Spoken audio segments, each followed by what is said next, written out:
All right, welcome to Is It Prophecy here on Israel National Radio. We're also simulcasted, of course, on messiahhour.blogspot.co.il. Email me, messiahhour@gmail.com. Again, messiahhour@gmail.com. Let's get the show started. We have a great show today. Very special guest, really internationally well known. You could find him on laserbeams.com. Also, a very distinguished career in the Israeli military, the Special Forces, and very well known for his work with Rabbi Shalom Arush. It's a pleasure to bring on Rabbi Lazer Brody. Rabbi, welcome to the show. How are you, Ari? Fantastic. And, of course, what this show is about is we look into news items and see if they fulfill prophecy in Tanakh about Mashiach coming, Mashiach being close, etc. What are just some of the signs you see right now? There's obviously the war in Gaza, but even technology advances. What kind of strikes out to you the most about how close we are to Mashiach and that we're in the era of Mashiach? Oh, yeah, well, it's right there. It's right there. Just look at the whole pattern of the work. First of all, I want to preface by saying, if you look at the last page in the Gemara in Shattek Sota, and it says that all the preconditions before Mashiach comes, it's like a pilot taking off. You could make a checklist one by one. Before a pilot checks off, he checks off every part of the plane. The starboard engine, the forward engine, the stabilizers, everything one by one he takes off. This year we could go by the list of the Gemara one by one and check everything off and just take off. And as you can see now, especially that we're 6 weeks before Shemitah year, and that's really some sabbatical year. And when Mashiach comes, it's the Yom Shekulo Shabbat, as it said entire, it's going to be a sabbatical age, not just a sabbatical year. But especially, we can see the pattern of the Gaza war. Let's look at the pattern of the Gaza war. Okay, there's fighting, and then there's a false ceasefire. And there's more fighting, and there's a false ceasefire. More fighting and more ceasefire. Now, it doesn't, really, nobody understands why there's ceasefire, and nobody understands why they're fighting. It's very illogical. From a military standpoint, nobody can explain it. Nobody can explain it. Why? Because you have to understand, Ari, it's not the IDF, and it's not the Hamas. It's Hashem that's running the show. So what's the whole message of the war? What's the whole message of the Gaza war? First of all, it's to jolt people out of their spiritual slumber. Now, it used to be, okay, the rockets, it's the problem of, us folks down south. I live in Ashdod, so, we lived through this. And today we had a couple of serious barrages. But, Hashem, and it's not the Iron Dome. You can see it in every single rocket's got its own miracle. And you could see that Hashem is not even hiding himself anymore. You could make an entire show just about the miracles that happen in Ashdod alone. And I mean, talks about other places. But what happens, you see the fighting, there's a lull. What's the lull for? Okay, the fighting is first to wake us up. It's a wake-up call. Now, we have to go back to understand this. We have to go all the way back to the first Intifada. Okay, and let's review a little of the modern history of our beloved land of Israel, beloved country. Okay, the Intifada started with Arabs throwing stones. Okay, what's the throwing stones? It's a wake-up call. It's like your mother says, Ari, take out the trash. And now he's sitting in front of the football game or the NBA game, and a mile later, and she raises her voice. And he said, do it. And, you listen to mom and dad, they raise their voice again. Same thing with Hashem. Hashem is a loving father. Hashem doesn't punish, he educates. Okay, so he wants us to get out of our spiritual slumber. That's this week's Torah portion. That Hashem gives us a clear choice between a blessing and a curse. We could choose a blessing and a curse. Now what happens? So people choose the curse. They do the opposite of what Hashem wants. And then they blame Hashem for their troubles. And this is exactly what King Solomon says. King Solomon says, that a fool, he walks the wrong path. And then his heart is angry at Hashem. Well, Hashem didn't say. Hashem told you what path to go down, but you picked the other path. Same thing here. So people aren't yet coming close to Hashem. What is the whole purpose of Mashiach? What's Mashiach going to be? People think that Mashiach, I could sit out on the beach, and I could go and I can, ride my motorbike or sit on the golf course or play tennis all day long and, then can have a free parnasa. No, the Rambam tells us when Mashiach comes, everything will be normal. Everything's the same as it always was. So what's the difference between Mashiach and without Mashiach? that Mala Aretz Das, that the entire world is going to be full of spiritual awareness. So the difference between before Mashiach and after Mashiach is now we have to believe. After Mashiach, we won't have to believe. We don't need to believe that we're speaking with one another. Okay, they were broadcasting right now. We know it. We're right here with each other. Okay, but you do need belief to know that Hashem is privy to our conversation. He's right here with us. Okay, well, after Mashiach comes, things are going to be, the miracle is going to be so apparent that, everybody say, oh, thank you very much. Now you want to believe in Hashem? You can see it. It's clear. Now, the closer we get to Mashiach, the bigger the miracles are happening. And the story, not going to go through them now, but, you hear stories all the time. But look at what Arutz Sheva and Israel National News. Look at the stories you got. Go through and glean the archives in the last 4 weeks. They get to pull out story after story, on laser beams, on laserbrody.net. We brought a lot of sources of, we back and forth share things with Israel National Radio and Israel National News anyway. So you could see, for example, the story of Colonel Ofer Winter and the miracles that happened to the Givati guys. Well, people made a big thing, all the leftists and seculars, that before they went to war, that Colonel Ofer Winter, he said, let's say Shema Yisrael. That was a brilliant thing what Colonel Ofer Winter said, because if you look in the Torah, Rashi says on Shema Yisrael that, before they go to war, the Kohen, the head Kohen, there's two head Kohen, there's a head Kohen, and it's called a Mashuach Milchama. There's a Kohen that leads the army into battle. Okay, the Kohen, before he leads the army into battle, he makes a declaration. He says, Shema Yisrael. He says, listen, don't fear. And anybody has fear, you go back. We don't want you to go to the front lines. And then here are conditions. If you just got married, go, first year, you can't go to battle. He says, Shema Yisrael. What does Rashi say? Why does the Kohen say Shema Yisrael? Because even if a soldier does not have any other mitzvah, when everybody, the whole people, the whole Jewish people are full of mitzvahs like a pomegranate. And, the Gemara says that. It's interesting, Ari, because the Japanese researchers, they check pomegranates, and they checked about 100 pomegranates, and the average number of seeds that were found inside of a pomegranate? 613. It's amazing. Yeah. Wow, so that's certainly a great insight on that with the pomegranates. And, people are looking at also the recent immigration of Aliyah. You had 5,000 people from France come in a few weeks ago. Talk about that, where that plays a role in Mashiach coming. Of course it does.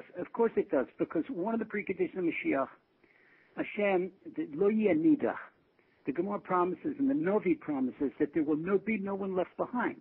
Okay, so what it means that if you're sitting in L.A. or in London, in Golders Green, or you're down in Miami, in Aventura, and anywhere, and you're in Golis, and you think it's cushy, then we see more and more that it's not so cushy. Look what's happening in France. Look what's happening in the UK.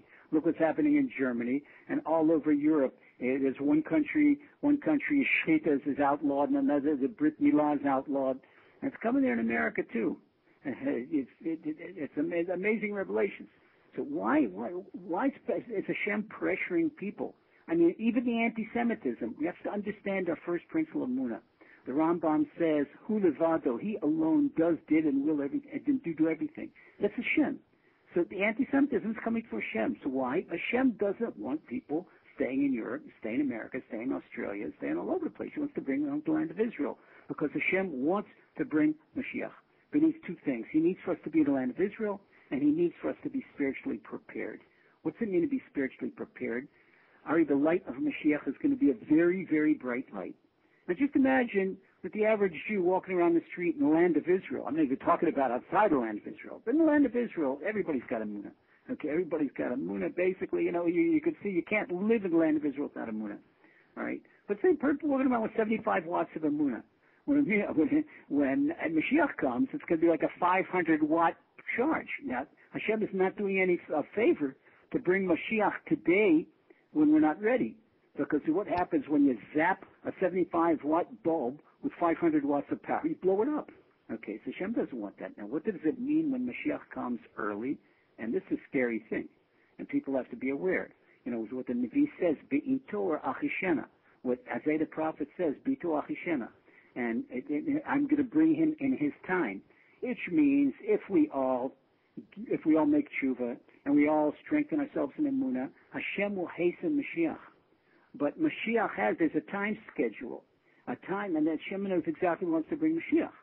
And when that time comes, Mashiach is going to come. And if people are not ready, the Mashiach will come with tremendous calamities. And it'll be like what they call the Chevle Mashiach. It will be tremendous labor pains. So the more people are ready, then the less the pain of Mashiach coming. In fact, it'll be pleasure. If we strengthen ourselves in the moon and get close to Hashem, it'll be pleasure. Okay, and so you see, Hashem gives positive reinforcement to that. Like we started to say about Givati and Colonel Ofer Winter, stories that were on INR and Ruth Sheva. They saw big miracles. And for all the people that, why they're forcing religion, let me tell you something. There is not a single soldier, secular, super secular, Shomer Tzair, leftist, that doesn't say Shema Yisrael before he goes into that. I've seen this. But guys have been secular, guys have Kaddish, a single soldier in a combat unit that has to go into combat. The people that are yelling about that are people, I guarantee you, that never saw a day of combat in their life. Okay? Because anybody that goes into combat knows that they all believe in God. Maybe it's foxhole faith, but okay, they know they need protection. And there's not a single person that we go now, we stand in Emuna outreach in Breslov, Israel. We go all around the Gaza border and go amongst army units and this and that. There is not a single person that doesn't want a blessing. Guy with a kippah, without a kippah, with a woven kippah, with a black kippah, with a no kippah at all, with a shaved head, everybody. When they go in, the people that go into battle and they put their lives at stake for the Jewish people, they want Hashem's blessing. Everybody. So you see, what the people are writing, sitting in Tel Aviv and writing in some left-wing newspaper, these are people that never saw a day of combat. See, why is Hashem giving us war? Because we haven't had the sense to learn Emuna in peacetime. So in wartime, everybody learns Emuna. I'll give you an example here in Ashdod. There is fantastic Jewish unity. Why is it such great Jewish unity? There's no such thing as anybody throws a rock. There's Haredi population, there's national religious population, there's Ethiopian immigrants, Russian immigrants, everybody all mixed together. Ashkenazim, Sephardim, why? Because when the sirens go off, you go to the nearest bomb shelter. And you run in the nearest bomb shelter, and maybe it's an apartment, maybe an Ethiopian neighborhood, and maybe it's an apartment in a Haredi neighborhood. You go into a bomb shelter, and there's all different types of people there. And nobody ever said, get out of my bomb shelter. And people that are in the bomb shelter, they've been talking together, they've been blessing one another. You see, it's unbelievable. So here Hashem says, this is what I need to get you guys together.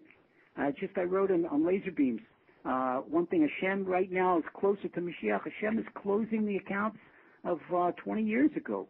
Do you remember Nachshon Laxman? Yes. Okay, yeah. 1994. I used to live in Yerushalayim. Okay, before when I was a rabbinical student, I lived in Yerushalayim, and I lived in the same neighborhood as Nachman's father. Yudah Vaxman and I were good friends. We davened at the same shul. Well, in 1994, to remind our listeners, a soldier by the name of Nachshon Laxman, he was kidnapped, and the Hamas kidnapped him. Okay, and who masterminded that kidnapping? Mohammed Deif, the engineer from Hamas. Now all the markers are being called in.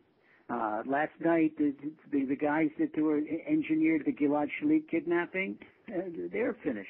And this is, one by one, you can see in the Shem miracles. And people say, why all of a sudden, at the beginning of the war, nobody could put their hands on these people? All of a sudden, the Israeli intelligence became 4 times as talented? No. All of a sudden, they got siyata d'shmaya, that everything works. Sometimes they say if Hashem gives you a blessing, even a broom can shoot. And if Hashem doesn't give you a blessing, the biggest high-tech weapons, they don't work. And that's what Hashem is teaching us. And so every time, here's the ceasefire, the pattern of the ceasefire.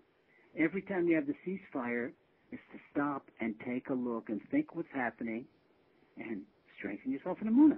Okay, as soon as we strengthen ourselves in Emuna, Hamas is going to fall. Because what is Hamas? What are the terrorists? What are enemies?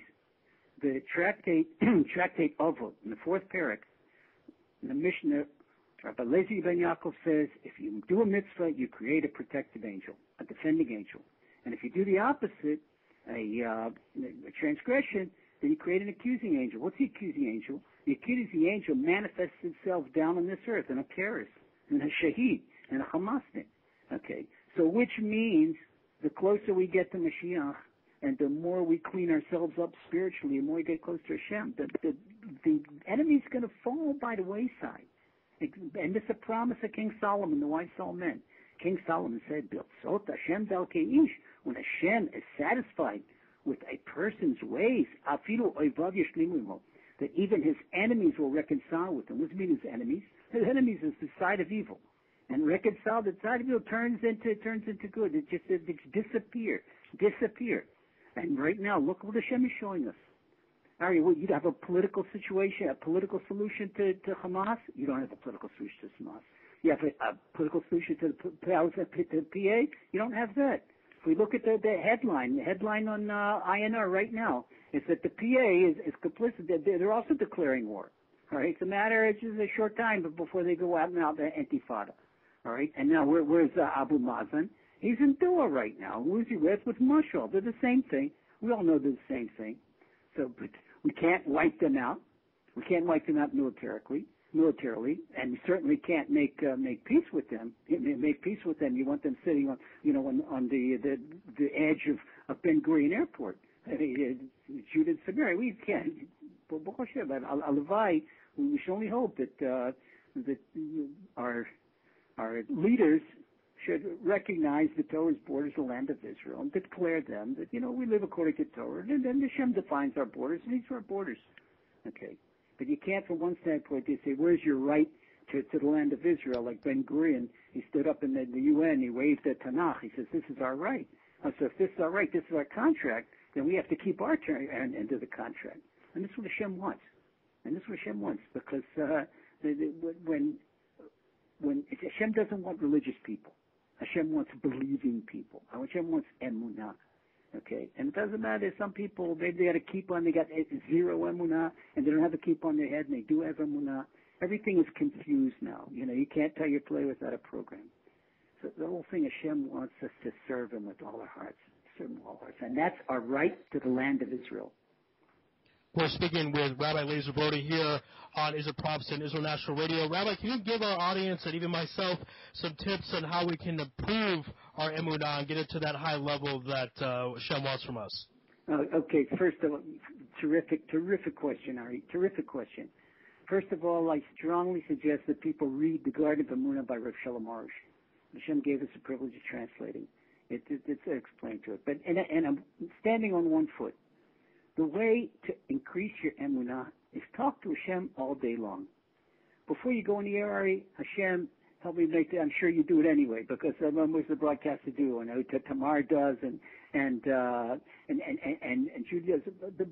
Most of this crew, they pray to Hashem. Hashem, help with these sexual broadcasts and put the right words in my mouth, and it should be a sanctification of the holy name. Before you cross the street, Hashem, help me cross the street. Suppose you sell insurance, you sell real estate, and before you're with the customer, Hashem, help me seal this deal. Oh, Hashem says, oh, you trust me? You want me to help you? You got it. Okay, what happens when people don't turn to Hashem? Hashem says, you think you can do it on your own? Let's see how good you are. So you speak to Hashem, and you could feel Hashem answers you. Hashem certainly answers you. Why do people have difficulties? They don't ask Hashem for help. If you ask Hashem for help, even for the most simple things, at crossing the street, how many times a woman, she's making a salad, she slices her finger with the knife. Hashem, help me bake the cake. Hashem, help me cut the tomatoes and the cucumbers. Every little thing, when a person is used to talking to Hashem, his strength is Emuna. Now, take, for example, any person doing any occupation, any trade, any skill. The guy selling insurance. Before he goes to make a big deal, Hashem, help me seal this deal. Yeah, you want my help? Hashem says, I'd be glad to. A guy selling real estate. Hashem, help me make the sale. Hashem, help me have the right thing. And Hashem, help me that everything that comes out of my mouth, I should be honest and I should be fair. And I should find favor in the customer's eyes. And all of a sudden the guy finds himself selling more houses. With Emuna, you're more successful in everything you do. Now, look at the difference between a soldier going into battle with Emuna and without Emuna. That's the whole thing going back with it. You said so true. That's what we do. And the IDF is strengthen soldiers' Emuna. And I talk to guys in combat unit about Emuna under fire. It's something that if the entire IDF had it, as good as they are, they'd be even better. They'd be invincible. Because what are we up against? We're up against the Hamas. And the Hamas has dark side Emuna. It's not real Emuna. It's evil. Okay, but let's suppose they're total dedication. Many of them, they're willing to be shaheedim, and they're willing to give their lives in doing what they're doing. Okay, let's say that they have level 96 dark side Emuna, which means to defeat them, our holy Emuna should be at least 97 or better. You understand? Because this entire thing goes with Mashiach. What's the whole thing? The God's a war. It's a war of Emuna. It's the light side and the dark side. And what I say with light side and dark side, people say, well, maybe our listeners say, no, you're Jewish and you're Arabs, what, you're racist? No, it's simple thing. Why light and dark? Because look at the people that look for life and look for peace, and look at the people who look for death. Okay? The Hamas themselves say they live, they're dedicated to die. And they say, oh, you Jews, you Jews, you love life. Okay, well, what do? We make a l'chaim. We toast to life. What do we toast to? We don't toast to riches, and we don't toast to, cheers, to having a good time, like the nations of the world do. We choose to life, because life is the most important, and is the important thing we have. It's the most important asset we have. Another minute is even if a person is 120 years old on his deathbed and his eyes are closing, a physician or a member of the family is not allowed to close the person's eyelids. Even it hastens his death by another 1 second, because every second of life is cherished. That's what the whole thing is about.